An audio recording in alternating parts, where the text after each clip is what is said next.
Brad Pitt discusses with him about how he's insane and how he's just a t-shirt.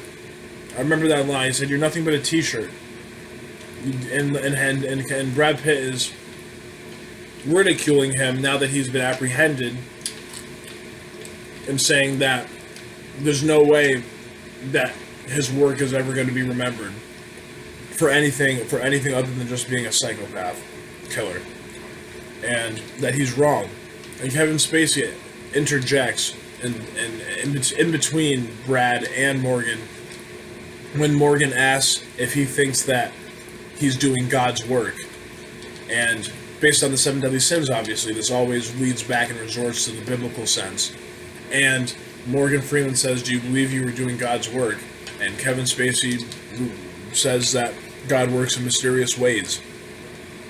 He also gets upset only once in the film, and that's when Brad and Morgan pretty much, I forget which one really initiates it, but when they imply and tell Kevin Spacey that these people that were murdered were good people. These regular people that we don't even get to know other than seeing them as audience members during the scenes of their demise. Kevin Spacey gets upset and says, people, essentially, he says that, the sins, the man that was the fat man, the obese man, he's, he gives the illusion that people is so imperfect that they almost have it coming. It's a very troubling thing to think about, but it's so cathartic in a way, because he says the prostitute is what was a shame to mankind, and he said that the obese man was a sight that would make him vomit and make him unable to finish his meal, and that the lawyer that was killed was a shark and a corrupt man. And just pretty much emphasizes in the one time that he really has to speak as a human being in the film how he is not the only insane one, is what he tries to convey. They go to a field where they have backup ready upon the horizon with helicopters so that they can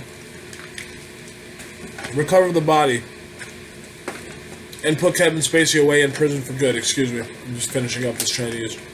Putting it away for later. There's a lot to this movie, guys. I told you this was going to be long, so I hope you took a break, got yourself some popcorn, maybe bake some cookies, something like that. They're in the middle of a field, and Morgan Freeman's waiting for the call. Kevin Spacey has given them all the details. We're so confused as audience members, wondering what the next key is, and wondering if Kevin Spacey's so smart, why would he turn himself over? How is this going to stay as realistic and keep up as realistic and moving as it has been the last hour and 45 minutes, hour and a half or so?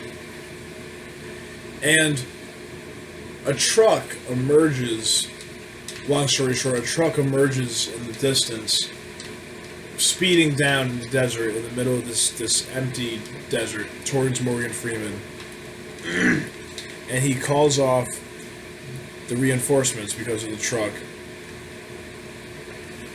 Once he stops and he pretty much forces the driver to run for his life. And the driver has a package that he drops and says that it was sent there purposely, deliberately, for that exact time. And that, I forget Brad Pitt's character's name, but that the package was sent for him, and it's issued to him. Morgan Freeman opens up the box before he tells everybody to halt and cease.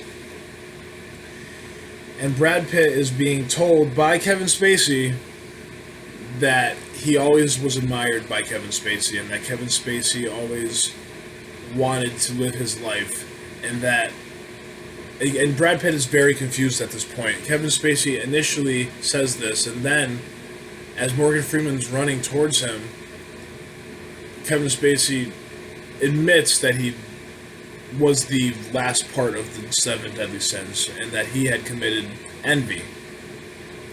And so that morning he went to Brad Pitt's house and murdered, specifically decapitated Gwyneth Paltrow, his high school sweetheart, and put her head in the box. And Brad Pitt doesn't know this at that point. It's only Morgan Freeman who's opened the box that's been delivered, which has her decapitated head inside. And Brad doesn't know. And Kevin Spacey says, once Brad Pitt and Morgan Freeman meet with Kevin Spacey in the center, everything comes together because we realize the ultimate reality, which is that Kevin Spacey does not, I repeat, does not care about humanity. It's larger than that for him. He's willing to die because, Morgan Freeman says it himself, he chose Brad Pitt because Brad Pitt is hungry, he's young, he loves his wife. Who wouldn't? High school sweetheart. He knows that that Kevin Spacey knows, and he's crazy enough, psychopathic, and almost otherworldly enough, in the most despicable way, to the point that he needs to break Brad Pitt's conscience and character in order to finish the deed. So what does he do? He decapitates Brad Pitt's wife's head while she was actually pregnant, and says that she begged for her life. Morgan Freeman's trying to get Brad to realize that if he shoots Kevin Spacey, which is the most remarkable revelation of the film, that if he shoots Kevin Spacey, then Kevin Spacey will win. Kevin Spacey will win the entire epic if he is shot by Brad Pitt. And Brad Pitt can't handle it. What's in the box? What's in the box?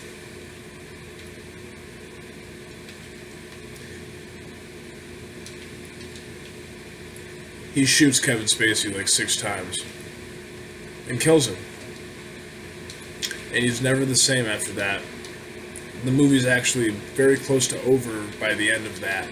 And all I remember the most from it is, in the end, he's traumatized, obviously, and they put him away in the police car, and he's going on leave. He's heavily destroyed, distraught, and just far, he's at a point where we've never seen him before, and it's very almost tragic for an ending of a film, especially for his situation. We feel that for him. David Fincher kept us along that ride for that long to purposely have us feel that for him. And Morgan Freeman says he'll be around to the sergeant that helps Brad and escorts him away. And they part at that point after the case is done, as people do part in life. There's so many realistic themes once again. And he says at the end, when there's a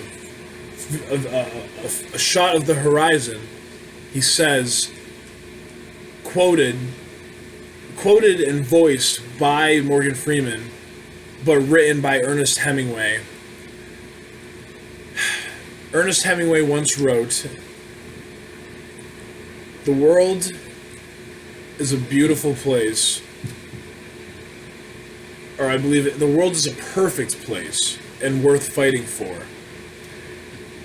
I believe in the second part. And that is one of the most moving quotes that I've ever heard.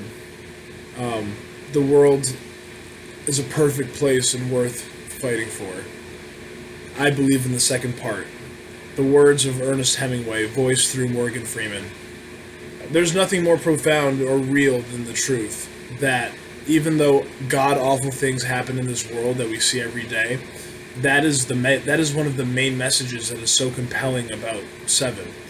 Horrible things happen. Horrible, god-awful things happen. And yet, there still is a need, a feeling, to continue on and fight. fight, and not even, and not fight as in be combative, but to prevail, to persevere. And we feel that for characters like the one that Brad Pitt embodied, and Morgan Freeman. Even though they're so distraught by the end of the film and filled with despair, we feel and we're given the message. We're moved. We know that the ride was worth it. And so that's pretty much Se7en, guys. I recommend David Fincher in the future. I've kept you here for 39 minutes, and I'm sure it was if you're not already snoring, then I'll be surprised. But I'm gonna call it a night, and I just highly recommend that you see this film. I'm probably going to be doing more David Fincher in the future.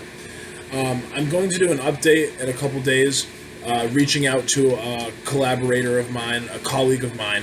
His name's Zachary Manganella, and actually his YouTube name, if you want to look him up, is Zephyr Shriekole. He already has a short film that I'm going to be reviewing on his behalf. He already has it on YouTube called For Frank. I highly recommend if you're into just checking out independent, friendly film that is just really paying homage to classic, really compelling and interesting film. Then to go check out Zephyr's page and check out For Frank. He put a lot of work into the short film, and I saw it already. I've seen it a couple times, and I thought for independent work it was exceptional.